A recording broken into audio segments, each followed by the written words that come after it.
Hi guys, it's Hafiz. On the wrist today, I have Audemars Piguet Royal Oak Chrono reference 26331ST in blue dial.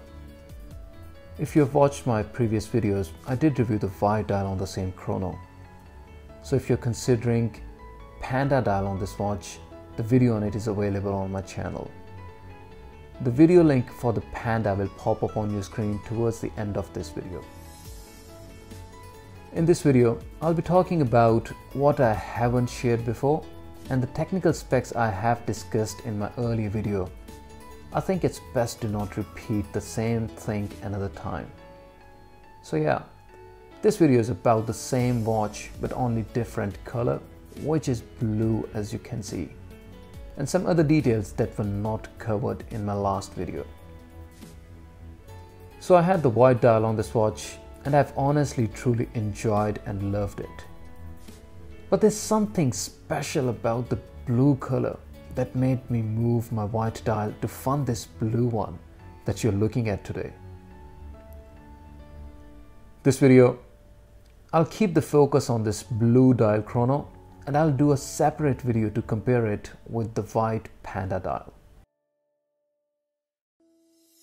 The watch comes with the most beautifully finished integrated bracelet that is true to Genta design. So this Royal Oak Chrono in the whole of AP range is essentially the only chronograph watch that maintains the original Royal Oak design. The case integrated with bracelet as originally designed, something that started it all for AP. The machining and polishing on the bracelet as usual is best in class, and the attention to detail and surface finish is something that's truly beyond compare. I honestly truly cannot find a watch in this price point that can offer a better finish on the watch case and bracelet. I won't exaggerate, but AP Royal Oak is actually the only watch that I truly started enjoying the craftsmanship on, even in the bracelet itself. Previously, I was enjoying the dials of the watches and the brilliance of workmanship that goes into the dial in all the other watches, because that's all that was there and fascinating. But then I got into the world of AP and it all changed. The wonders of excellence and brilliance start with any link along the wrist profile that your sight catches. It actually starts with any surface of the link, be it polished or brushed.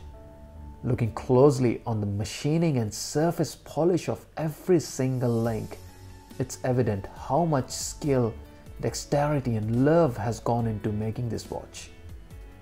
Look at the sharp profiles and how surfaces interplay between brushed and polished finished in the tiniest of the links, and that's all done by hands.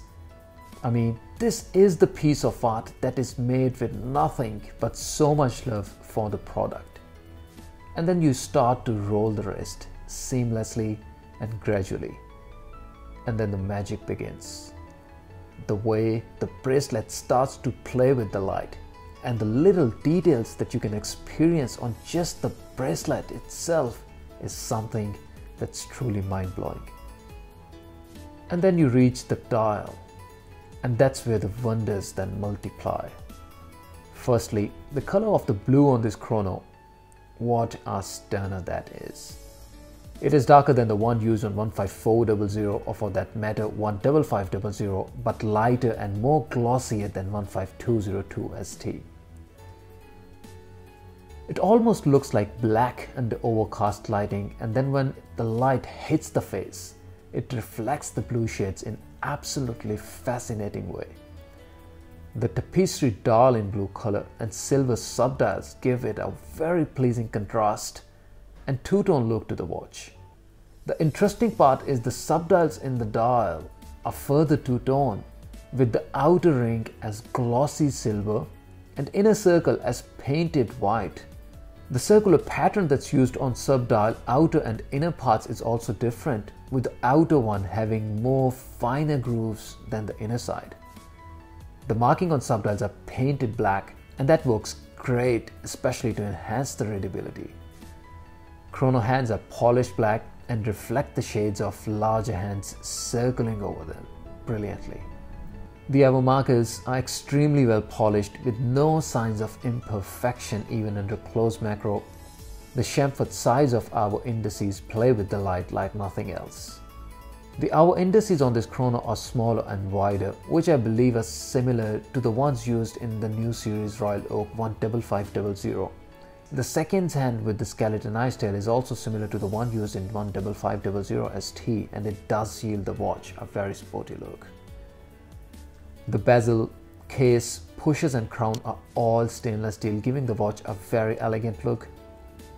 The watch wears larger than standard 41mm 15400 or 15500, and that's essentially due to the crown guard, which increases the wrist presence of the watch. Also, the case pushers do help adding further heft to the watch. The subdial at 3 o'clock is minute counter for chronograph, and the one at 9 o'clock counts the hours. At 6 o'clock, you can see the dial measures seconds for the time. The seconds head for chronograph is the longer hand with skeletonized tail, which can be activated and stopped at any time when you want to measure, pause or reset the chronograph. Something very stunning about this particular blue dial chronograph is how easy it is to read time not only on the dial but also on the subdials. Not only white gold hands work brilliantly on the main blue dial, but also the black hands on the silver subdials make it so much easier to read any dial or subdial at any time. This color combination is definitely conceived after a lot of thought process and engineered in truly a perfect way.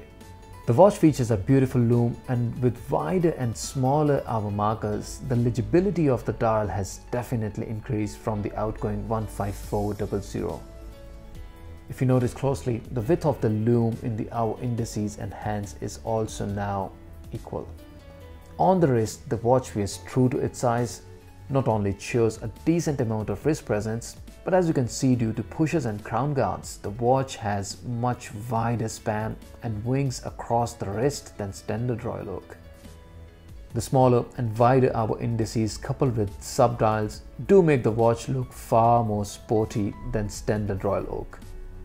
Also, the thickness of the watch, while still being very thin for chronograph at 11mm, does help in adding to the sportiness of the watch. I personally wouldn't like an extra thin chronograph steel sports watch, so yeah, this one at 11mm does float my boat. As you flick your wrist, you start to experience the wonders of the most refined machining and hand polishing on the bracelet, and it continues all the way to clasp, which is double deployant butterfly clasp. Not only clasp looks very solid, but does look elegant, symmetrical, adequately proportioned and beautifully designed. This concludes my review for today. Before you sign off, don't forget to subscribe to my channel and hit that like icon if you enjoyed the video. Next video, I'll be showing you up close and macro shots of Royal Oak 15400 blue dial, like never seen before on YouTube. If you have any queries, feel free to leave the comments down and I'll be able to help with that. Thanks for watching, and until next time, have a good one.